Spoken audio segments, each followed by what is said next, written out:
O Salmo 9 está escrito assim. Vou ler 2 versículos. O 1 e o 2. Eu te louvarei, Senhor, de todo o meu coração. Cantarei as tuas maravilhas. Em ti me alegrarei e saltarei de prazer. Cantarei louvores ao teu nome, ó Altíssimo. Eu gosto desse salmo porque aqui o salmista, e esse salmista é Davi, ele fala assim: Senhor, eu amo a tua presença. Eu gosto da tua presença. E o que eu preciso é da tua presença. Eu entrego o meu coração para ela. Eu entrego de inteireza de coração a minha vida ao Senhor. Senhor, o que eu quero é a tua presença. O meu desejo é desejar-te. Quando eu vou lendo o decorrer dele, eu vou vendo a beleza que o salmista fala, na confiança que ele tem em Deus, na fé que ele tem em um Deus que ele pode louvá-lo em meio às dificuldades. E aí ele fala assim: cantarei as tuas maravilhas. Cantarei as tuas maravilhas. Cantarei fala de alguém que ouve. Ela vem da palavra contar. E eu só posso contar as maravilhas ou cantar as maravilhas de alguém quando eu conheço a voz. E aqui ele está dizendo: eu cantarei as suas maravilhas. Ou seja, eu conheço a sua voz.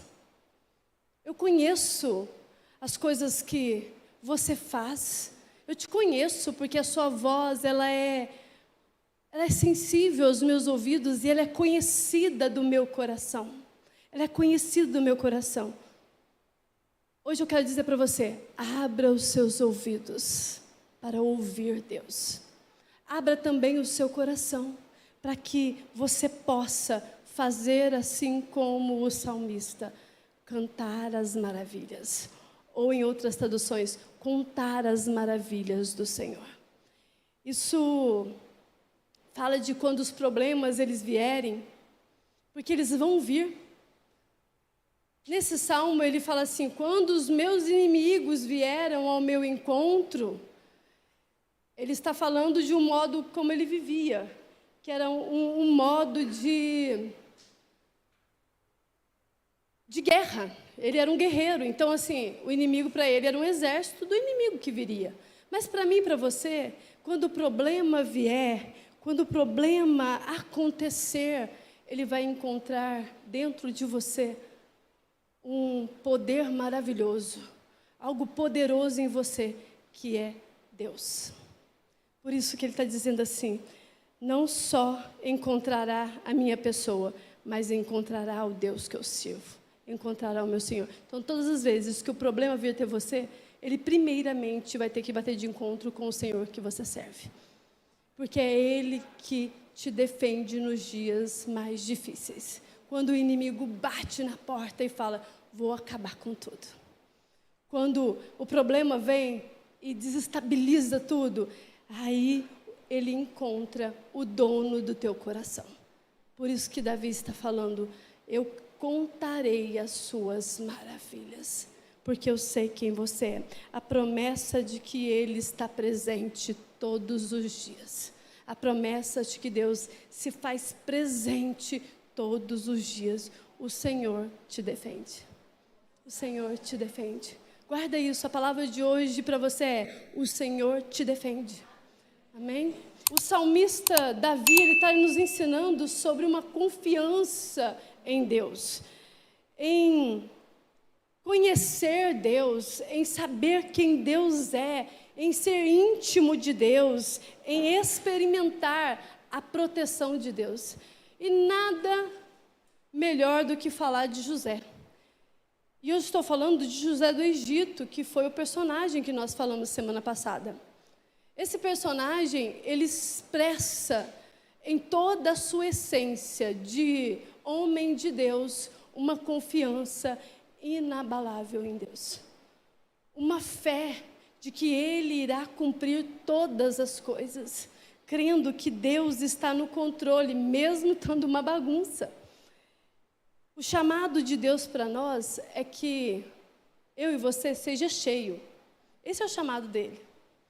O chamado de Deus para nós é que você seja cheio de Cristo, que você seja cheio da revelação de quem Cristo é, que você seja cheio do Espírito Santo.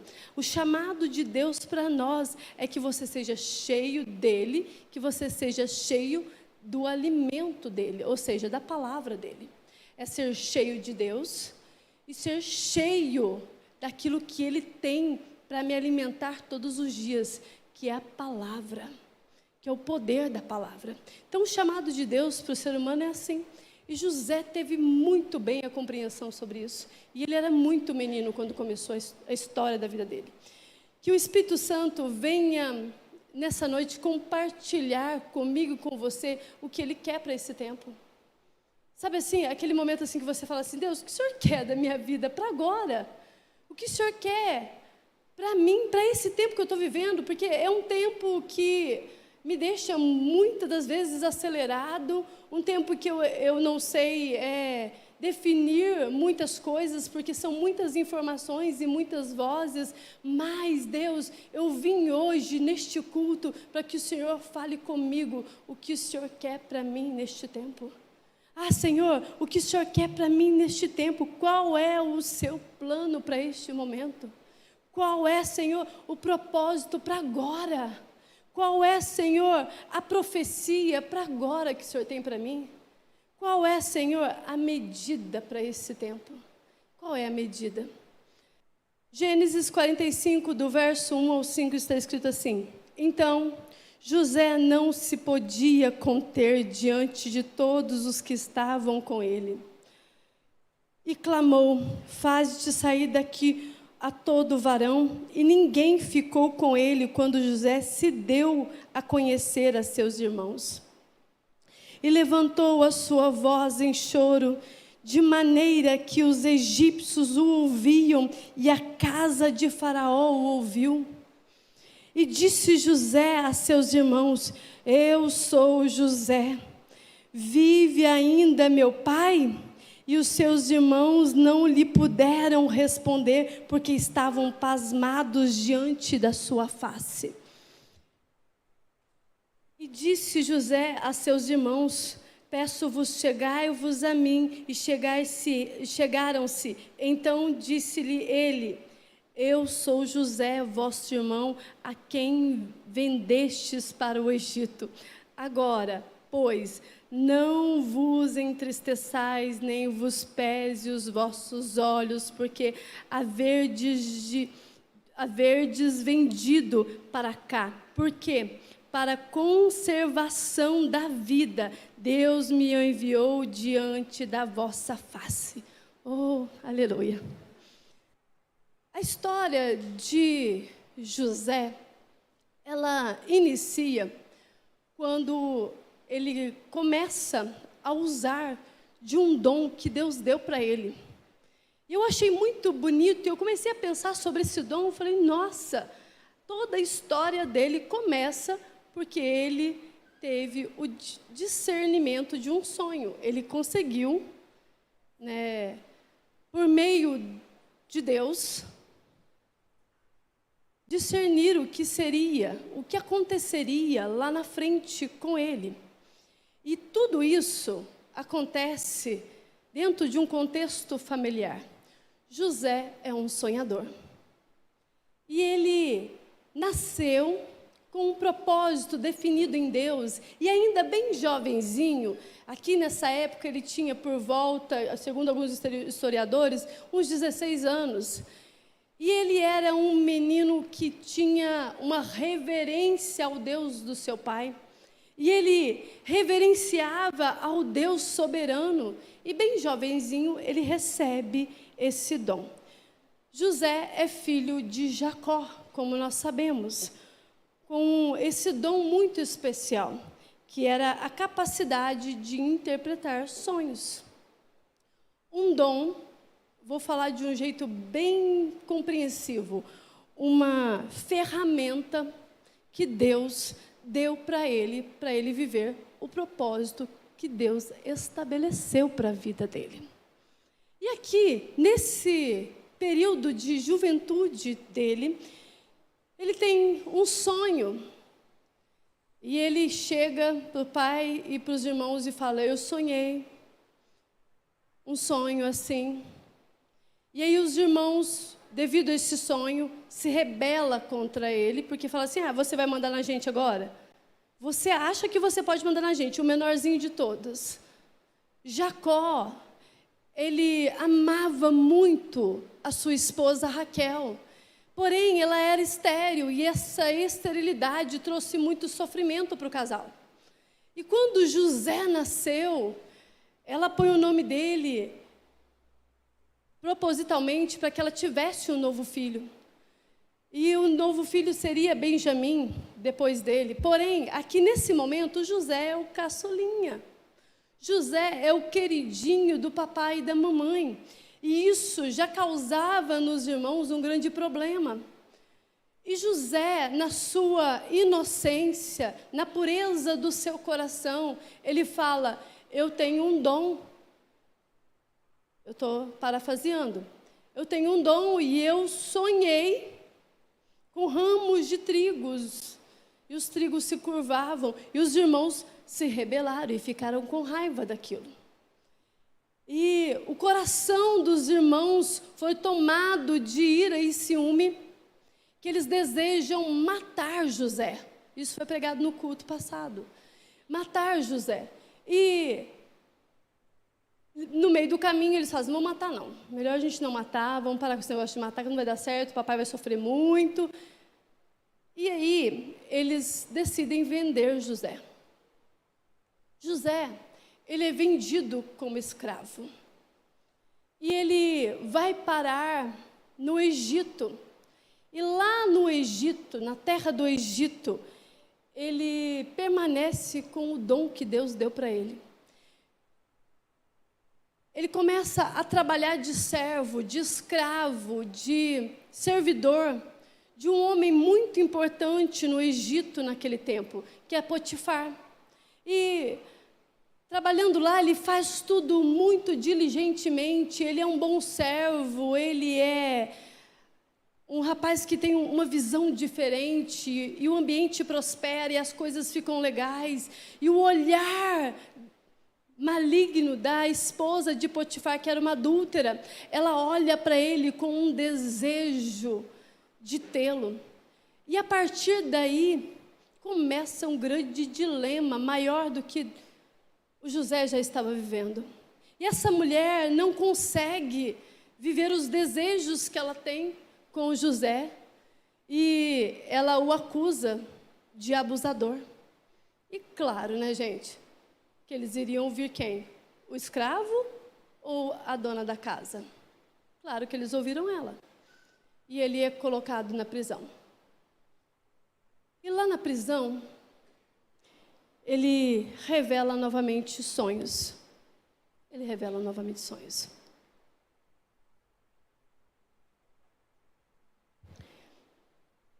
Em Gênesis 37, eu não vou ler, para a gente não tomar muito tempo. Vou resumir para vocês. Em Gênesis 37 conta o sonho profético que ele teve com os irmãos.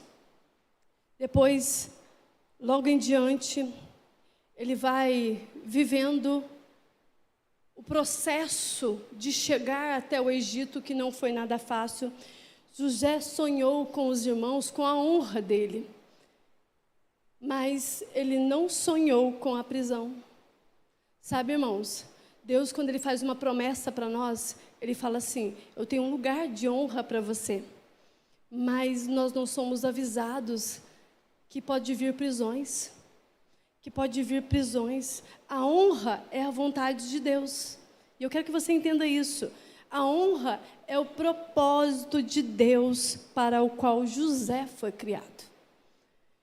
Deus criou José para ser um rei, um governante. Isso foi estabelecido por Deus e era a honra que Deus tinha para ele. Mas ele não foi comunicado com relação à sua prisão. Deus tem maneiras de nos preparar para viver tudo aquilo que Ele tem. Por isso que Ele colocou esse dom dentro de José, ainda novinho, ainda jovenzinho. Deus colocou dentro dele o dom que ele tinha para que ele viesse a vencer todas as tentações. Para que ele viesse a vencer todas as tentações que ele não podia prever. Nós não podemos prever prisões. Nós não podemos prever dificuldades, nem dias ruins. O que nós temos é uma palavra emprenhada de Deus que nós seríamos honrados. Era isso que... É aqui que José está nos ensinando. Estou dizendo para vocês que eu fui um cara que ouviu que seria honrado. E guardei a minha fé. Guardei a minha fé e o dom que Deus tinha me dado. Agora, José, ele, como escravo, ali dentro de uma prisão, ele vive em meio a problemas. E olha, são muitos problemas. Porque pensa você, ele tinha tudo dentro da casa do pai. Ele tinha tudo dentro da casa do pai dele. Tudo que ele queria. De repente, ele é jogado dentro de um ambiente de trauma. Eu fui rejeitado, deixado, abandonado, vendido. Depois de vendido, me tornei escravo. Escravo, sendo escravo, vim para a prisão. Dá para dar um tilt, dá para desviar. Só que José, ele não está se importando com o meio problemático. José, lançado aqui na prisão, em meio a esse problema, está sozinho, com o coração cheio de Deus. E eu quero que você entenda isso. Ele está com o coração cheio de Deus. Cheio de Deus. Deus está com ele. Deus está com ele. Queridos, Deus está conosco. E o que nós precisamos entender é que o Antigo Testamento já está nos mostrando sobre o Espírito Santo de Deus, sobre o agir do Espírito que é revelado no Novo Testamento, que para mim e para você é muito claro. Que para mim e para você é muito claro que aquele que é consolo, que está conosco todos os dias, é o Espírito Santo de Deus, porque Ele habita dentro de nós. Porque eu reconheci o Senhor Jesus como o meu único e suficiente Salvador. E a partir daí, eu recebo o selo do Espírito Santo. Então, eu tenho uma marca, eu tenho uma promessa, eu tenho um dom dentro de mim. E é o dom do Espírito que me faz caminhar. E aqui, José na prisão, ele tem a oportunidade de usar o dom que Deus deu para ele. E em Gênesis 40, é contado esse sonho. José, ele interpreta o sonho de 2 prisioneiros que estavam ali com ele. E olha, um sonho foi uma interpretação muito ruim. E o outro, uma interpretação muito legal. E isso causou um probleminha ali dentro. Foi o sonho do padeiro, que para ele foi anunciado a morte.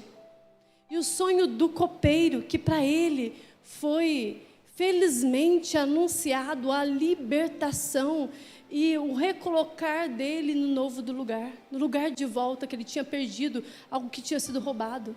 E José, ele permanece na prisão, debaixo do favor de Deus. Sabe, às vezes a gente fica com dificuldade de pensar assim em prisões. E fica assim, mas Deus estava com ele, Deus estava com José. Deus estava com José. Não importa onde, o Senhor te defende. Não importa onde, o Senhor te defende. Entende isso? Estar em prisões, muitas das vezes, é você entender que Ele está ali para te defender. Do que as cadeias dizem a teu respeito. Do que as as fechaduras dizem ao teu respeito, do que os impedimentos dizem ao teu respeito. O Senhor te defende. Ele te defende em meio à prisão. Por quê? Porque Ele habita dentro de você. Porque Ele está com você. E o segredo de José é esse. Ele carregava consigo um dom, que foi dado para ele vencer todas as tentações que ele tivesse. Todas as tentações. Quando os problemas vêm, eles encontram, sabe o quê? O Senhor. Quando os problemas vêm na nossa vida, eles encontram o dono que habita dentro de nós. E olha, quem for o teu Senhor, assim será a sua vida. Isso é tão sério, que muitas pessoas, elas vivem em prisões eternas, porque não sabem quem é o Senhor delas. Porque não sabem quem é o Deus. Quem é o Cristo para você? O Filho do Deus vivo. E assim, aqui, o coração de José tinha a resposta para o problema. Tinha a defesa para o problema dele. Sabe qual que era a defesa? Eu tenho um Deus que me lançou uma promessa. Ele disse que eu serei honrado. E eu vivo ela. Eu não vivo a prisão que está aqui agora. Eu vivo o dom que habita dentro de mim, que é o dom de ser filho de Deus. Isso é maravilhoso. Isso é maravilhoso. Deus está com você nessa, meu irmão. Deus está com você nessa história. Por quê? Ele disse que vai acontecer a honra no tempo dele. Às vezes nós ficamos presos em ansiedades. Eu quero que aconteça amanhã. Não é assim. Deus te deu um dom para você vencer o processo das coisas, para você vencer as provações que o dia traz, para você vencer os eus que tem dentro de você, para você ser livre de algumas questões que você carrega há anos. Precisa ser livre disso tudo. José passa um período na prisão. E olha, o padeiro e o copeiro, eles saem dali, um para a morte e outro para a vida. E Davi, ele fala assim para o copeiro: lembra de mim, porque havia um direito daquele que recebia a liberdade de pedir a libertação do outro. E sabe o que aconteceu? O copeiro esqueceu. Ele esqueceu. E José passa um período sozinho, que não é contado na história bíblica, mas eu imagino o período de solitude, de José, o período de solitude de José dentro da prisão. E eu imagino comigo que esse período, ele confiava de que a porta seria aberta e ele sairia dali. De que em algum momento as coisas aconteceriam. E Faraó, ele tem um sonho. E olha, ele fica extremamente agitado com aquele sonho. E não há ninguém no Egito que possa interpretar o sonho do Faraó. E aí o copeiro, ele se lembra do que ele conversou com José. E ele se lembra. E ele até se arrepende e fala: nossa, eu arrependo do pecado que eu cometi com José. E ele intercede agora por José. E ele fala assim: eu indico para o Senhor um rapaz. E eu imagino que José, ali no meio daquele tumulto todo de emoções que ele está dentro dele, ele começa a proclamar lamentações. Lamentações, capítulo 3, 26, está escrito assim: aqueles que esperam pacientemente por Deus serão recompensados pela sua espera, de uma forma muito maior do que jamais poderiam imaginar. Eu imagino a oração de José nesse momento. E os assuntos do rei exigiam muita pressa. Muita pressa. Eles pegam José correndo, o máximo que eles fazem, a barba dele veste uma roupa nele correndo. E ele é colocado diante do rei, e o rei nem pergunta quem ele é, de que família que ele veio, não, ele já vai direto ao assunto. Eu tive um sonho, assim, assim, assado. Ele viesse a interpretar aquilo. Então, foi tão de repente, foi tão rápido aquilo. E Faraó, ele começa a falar, a contar o sonho, e logo em seguida José dá a resposta para ele. E os olhos de Faraó, ele olha para aquele jovem e fala assim: nossa, não existe ninguém como esse moço. Que sabedoria! A sabedoria que Deus usou de um modo sobrenatural, José ali deixa o coração e a mente do Faraó tomada de desejo em honrar o rapaz. Em honrar o rapaz. E Faraó, ele admira o que ele viu. O que ele viu no José. E sabe o que ele viu no José? Ele viu Deus. Ele viu o Senhor dele. Ele viu Deus que estava na vida de José. Sabe o que muda tudo em uma nação, em uma casa, em uma cidade? É o Deus que habita em alguém. Não é a ousadia que ele tem, ou o jeitão de falar, mas é o Deus que habita em alguém. E aqui, o Faraó, ele olha para o rapaz e fala: ele tem Deus. Ele tem Deus. Tem uma coisa nele que é incrível, que nenhum outro homem no Egito tem. E José, ele interpreta o sonho e já dá a direção do que tem que ser feito. O que vai ser feito daqui? E aí, José, ele dá as estratégias já para o rei. Aí o rei fala assim: não, mas aqui eu não vou ter ninguém que faça isso. Não tenho ninguém. Quem é como você? Não tem. Não tem ninguém como você. E aí, eu acho muito bonito isso, porque ele se torna a mão do faraó. Ele se torna a mão do rei. Ele se torna a destra do rei.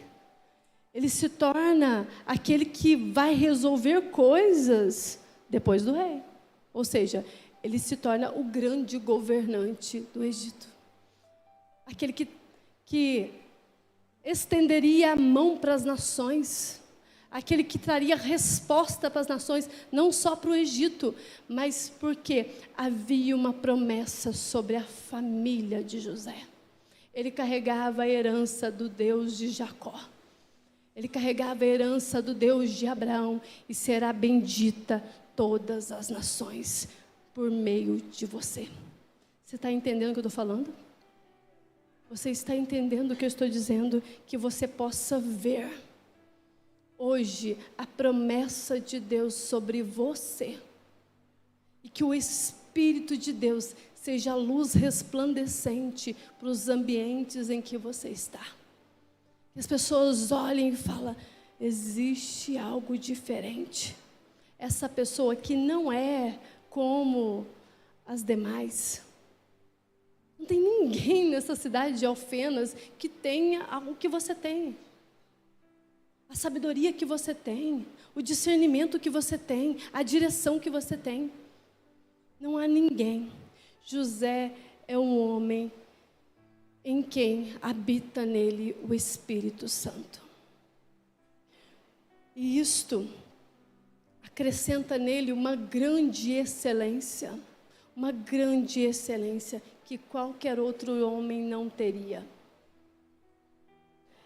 José é nomeado ao cargo mais honroso que eu falei aqui para vocês, a ser a mão do rei, a mão direita do rei, a resposta do rei.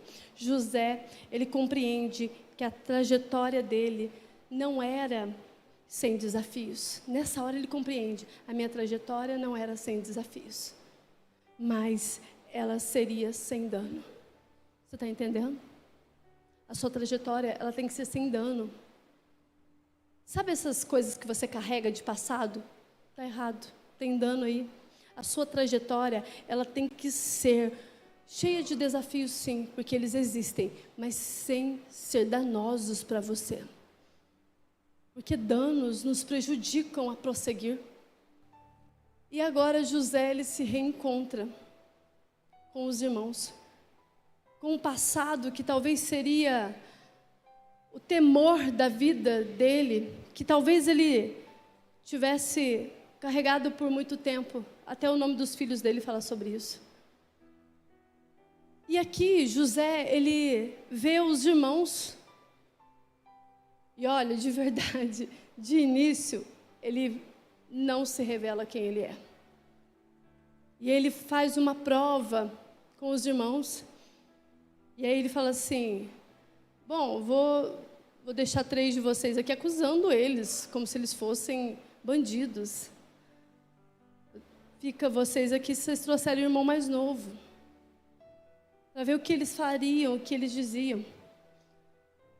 E o irmão mais velho entrega a vida pelo mais novo, e eu acho isso muito bonito. E no meio desse caos todo, eles retornam para o Egito. Nesse momento agora que eu quero falar com vocês, foi aonde nós lemos, no capítulo 45, José, ele se reúne com os seus irmãos, e ele fala assim: sou eu, José. E os irmãos não estavam entendendo muito bem o que estava acontecendo. Eles começam a ficar, assim, estranhos, porque de início eles os acusam de ladrões, de enganadores. E aí, de repente, ele vem falando: sou eu. E aquela revelação de quem era José, traz no coração dos irmãos um medo, uma repulsa, uma vontade de sair correndo, um pânico dentro deles.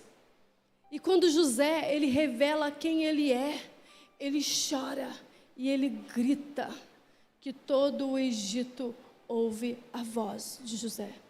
Ali, José, ele está se despindo da sua autoridade.